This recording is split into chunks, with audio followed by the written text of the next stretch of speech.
Anyways, I'm in this here basketball court, and I was like, yo, you know what? I'm gonna do a video, but I didn't want to really do a book, and I didn't want to like make my YouTube channel a bunch of Marvel movies, cause you know what? Like, forget that. But anyways, gotta be all symmetrical. But anyways, I'm gonna do. I also have two phones. Two phones. The guy got the phone store. He conned me. He tricked me, and I just had a momentary lapse. And I ended up thinking it was better. He was like, "Hey, if you get it, you can get a phone for free at no charge." And I said, "Really?" "Yeah." And he said, "Yeah." And then that phone ended up costing me $100. But it was like so quick, and I thought I was being clever, getting a different phone. Which it was a good deal, but the guy did lie totally and kind of tricked me. So, and there's some dude on a horse right behind me. So.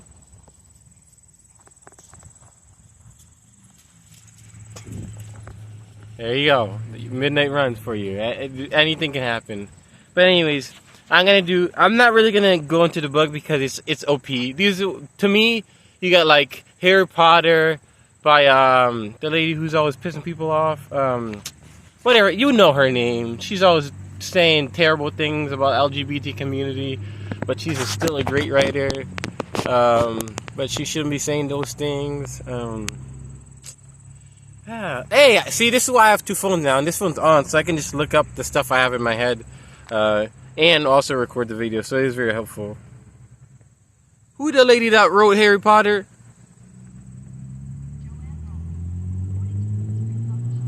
Joanne Rowling, J.K. Rowling, always doing nutty stuff. But to me, I feel like J.K. Rowling, stinking Susan Collins, to me, Brandon Sanderson are the greatest writers to me, you know, because that's what I really enjoy, and they're OP for me. Like, I think, especially when it comes to books, I think your all-time list is always very much subjected to your own personal beliefs. So an all-time list, especially in books, doesn't really matter at all whatsoever, because, like, books are so particular, and it's like what's great for you is what's great for you, you know? So it's like beauty is in the eye of the beholder, you know? And that's also comes to thing with like best. When we're talking about best or rank, it's beautiful. But anyways, I reviewed the first one, I believe, and I'm reviewing The Words of Radiance by Brandon Sanderson. It is stinking OP, overpowered, and awesome, and so look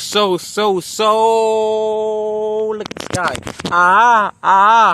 Good. I mean, it is just fantastic. Like, there's nothing. This is a really good bench. It's not great, but it's very comfortable, and the plastic is very nice. I would rate this bench. I don't know. It got some damages and things like that there, but its comfortability has to be one of the most comfortable benches I've ever sat in. I'd probably give it honestly, for benches, probably 8.8, 8.9.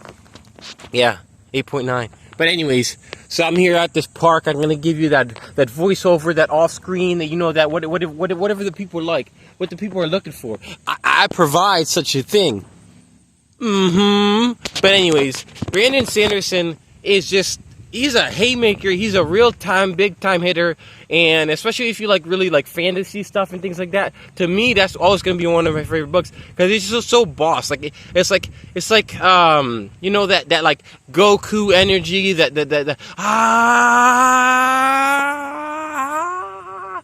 Super Saiyan power. But just, it's still like fantasy, it's still fiction, it's still like, it's very like this medieval knight type of world, with shard blades and shard bearers and Alethgar, and this whole thought out world of kingdoms that I just have a blast with. Like, I've read, Stephen King's, The Last Stand, and it's like the writing is flawless, very, very flawless writing, well written. Everything's like pretty good, but like it's not, you know. And I think it's really good, but it's kind of like serious. It's not fun, you know. It's not exciting. Like This, when Brandon Sanderson, the Stormlight Archive, I'm talking about, I'm reviewing the second book, The Words of Radiance, is a blast. Like ear to ear, cover to cover, bell to bell. It's just a blast. The entire book is fun. They have, I don't, like, there's so much quotable lines in this book, it's ridiculous. Like, this is why, like, I always say books are better than movies, because there's so many good parts in this movie, and, like, he does this slow building, he does, like, he's not a flawless writer, there's multiple, like, holes in his writing, there's plots, he could sew things up and have better transitions throughout the story, and, like, some of the arcs are just hot garbage, especially in this one. I mean, like, basically everything with the stinking Shin is like not that interesting. Honestly, I'm gonna be honest with you. It's just kind of boring, especially when the first one was so stellar. This one definitely falters in some steps, but overall, just Kaladin Stormbest, Shalon Devar, stinking Adolin Kholin killing it, and then Dalinar Kholin, Sadeas, man, being a worm. The characters here in Brandon Sanderson, though, they're iconic, it's fantastic, everything is stinking fun and awesome, and this one is such a blast. I love the different scenes, and like the only difference between the first one and the second one, like I'm talking about overall, besides like the first one's a better book, the second one is not as good, but this one just has it's just like, but it's all really connecting. I really love that. Like a lot of different books, they're not really like, there's no flow. It's not like the sequences are not well like sewn together. But this one, it feels like it's just and it's super impressive for how many words and things like they have it. But the sequence in like from the first book to second book, you're still in this, you're still in this amazing world of fun action, medieval type drama with all these like technologies from the modern era, the vibe of like New York and medieval. There's so much good stuff. It's hard to talk about one thing, and you don't want to talk about one thing. I don't want to single one scene out. I just wanted to review the book overall and saying that I think it's fantastic.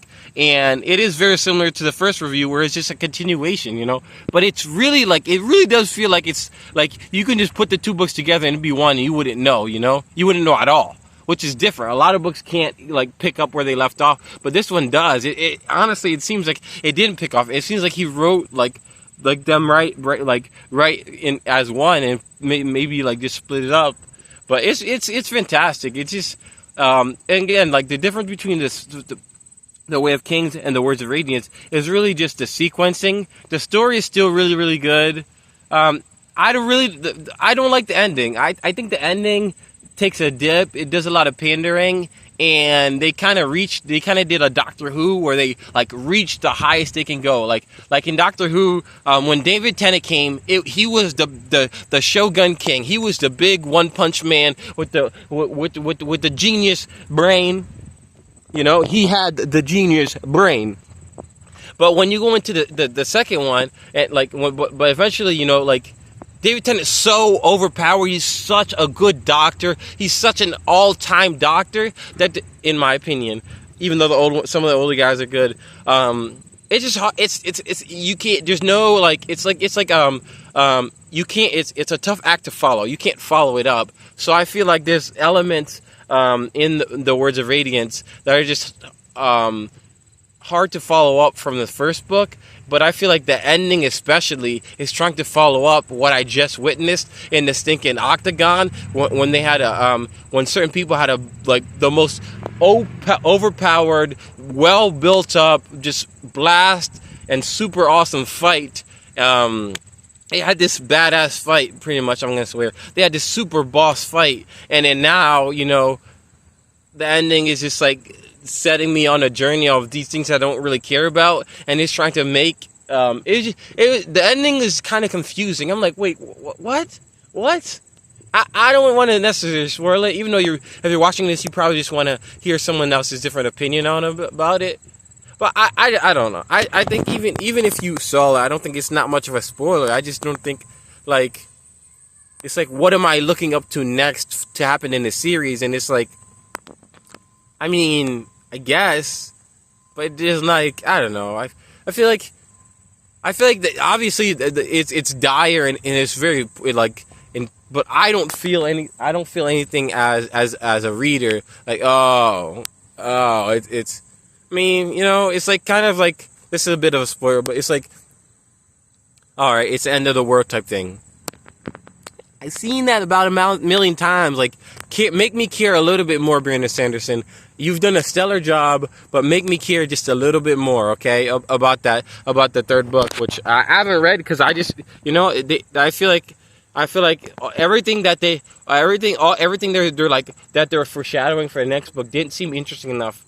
I do want to just complete it just as a fan of all the series is because there's 2 more books, but I just That's my biggest gripe about Words of Radiance is really the ending. But the book itself is just a continuation of the first one. It's just really stellar. I love the characters. I love all the different scenes, and I don't even want to review all the different scenes because there's not like I could review the scenes in the first one. It'd be good. I just want to talk about like overall the context, the feeling, the vibe of the book of Word of Radiance, and it's just as good as the second one. It's just as good as the first. It's seamless. You don't even see it transition from the first book to the second book, and it's just a blast. I just really love Shalon Devar, her inquisitive discovery, scientific nature, and she's so bad apple, she's so kick butt. Like she's got it all, and she's intelligent, and she gets a guy. Adolin is such a good character. It's just, you get to get more into the characters, which I already love so much. So it's just really fun. And then you get these moments with Shalon and Kaladin and just like, and for me, I relate to every single character. I relate to Dallin Arcolin and being this stoic big figure. I relate to Adolin to being this like James Bondy 007 type swagger kid with the chip on his shoulder, who's got the talent, he's got the skill, he's got the good, he's got the looks, he's got everything he wants, but the girl, and then Shalon Devar, the kick butt super heroine woman with creative, and just character. She has character, she has flavor, she has, she's interesting and she's fun, and then you have Kaladin Stormbest, this super stoic, hardened man, with these stupid, foolish biases, and it's just a man broken and beaten down, but he has so much fight, so much grit, so much untapped potential, and so much ability to go the distance, and he's on this self journey himself, But yeah, it's a killer. It's a KO, lights out, grand time. It does fall short if you're expecting it to be as good as the first one, like beat for beat. But overall, it's just as good. It's just as fun. And yeah, I love spending time in this world, in these characters. I've listened to both audiobooks, I think at least 3 or 4 times a piece. And I kind of got bored of them. But yeah, it's just so awesome. It's just such a fun world to go into. And I could read the books. Like if something's really good, I can read it and listen to it. Like Count of Monte Cristo, one of my favorite books by Alexander Dumas. And I actually was watching The Time Machine by H.G. Wells, and it's just these like all-time fantastic, wonderful writers who transcend time. And they're gonna be great for as long as there's humanity. They're just great. And I feel like they transcend even movies, some movies, and even like television. I just feel like just how good these writers are. They're talking. It's like having a conversation with this human being, but also just a majestic world created by man. And, you get to live in it. You get to travel with these characters. You get to be in danger and have the thrill of this entire world, from the comfort of your couch, from the comfort of you're outside, of the comfort of whatever it is, of whatever of your room, of your bathtub, whatever, wherever you read, your coffee shop. You get the comfort and the excitement of this book, and that's what good writers do. And Brandon Sanderson is he's a great writer, and easily probably my favorite of all time writer. No, Alexander Dumas is probably my favorite, but he's one of my top 5, top 3, definitely top 3, top 2. Now, probably Brandon Sanderson is my favorite writer of all time, me personally, because just how well he does. Like, and I think Susan Collins, although I haven't read the books, you could just tell based off of the movies, like just the writing skill. Sometimes it's not even just like Hunger Games being the favorite subject. It's just the level, the mastery of creating a world is so difficult, and that's why I love being a writer. You're creating something completely out of like any fabrication. It's like like building a ship, building a massive cruiser ship, It takes the architecture, the mechanical ability, all those details, the time, the labor, the effort, the materials, the willpower, the marketing, the ocean, the testing. It's hours and hours. You need all these forces, But for a book, you can build everything. You can build more than just a ship. You can build an entire world, a civilization. A people. Like people like play Quidditch. From because one person, I'm not endorsing J.K. Rowling, but I'm just saying an example. Or like Susan Collins, it's just like people, or like Star Wars, like even though it's not a film, like even though it's a movie, not a book, but like George Lucas created an entire world where people identify as this thing. Just one guy created his entire world, that to me, I think that's special. And I think Brandon Sanderson, he's fantastic. He killed it. He slayed the beast. Just top notch. Standing applause, standing ovation for at least 5 minutes, man. Stinking. And obviously, I recommend the Way of Kings, the Stormlight Archives, Words of Radiance, and just Brandon Sanderson is a really, really good sci-fi, and just technically it's like Middle Earthy, but still sci-fi. But he's a great fiction author. Technically, it's like it's YA, but it's just YAs are always gonna be the best. Let's be honest here.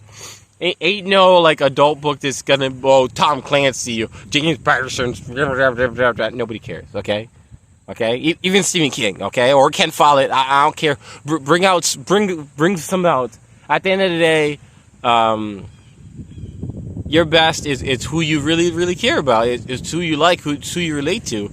And I was even watching this video. It's like this review. I'm not moving around today because I'm sitting in this comfortable chair, and this background is good. And my other video did really good, so I'm gonna try different backgrounds and try and get my viewership up. But anyways, it was like because I was trying to find songs, and sometimes in like books can inspire a lot of like different music.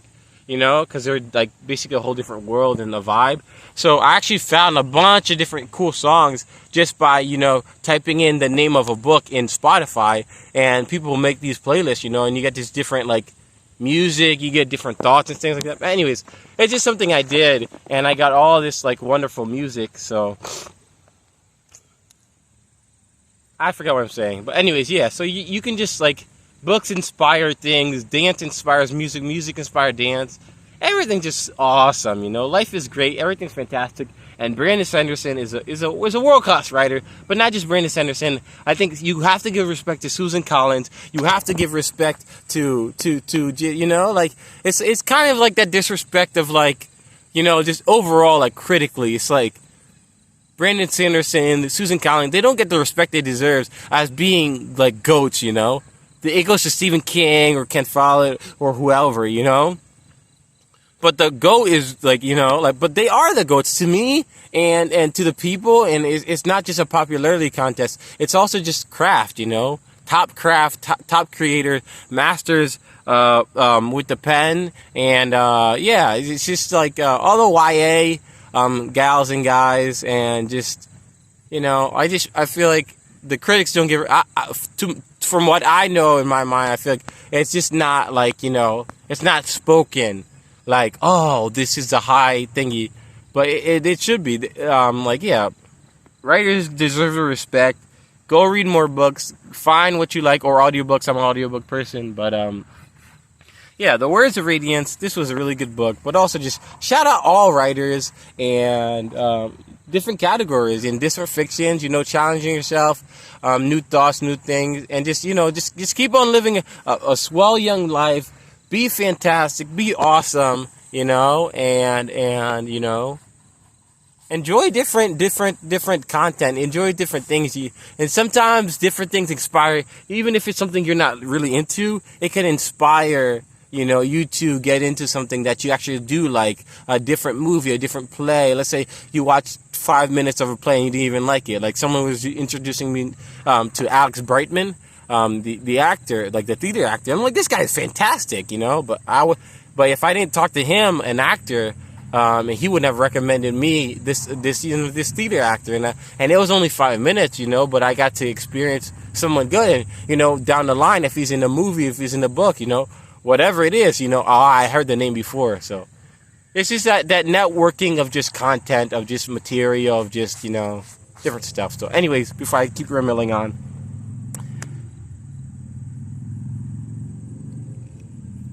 boom, be fantastic, baby.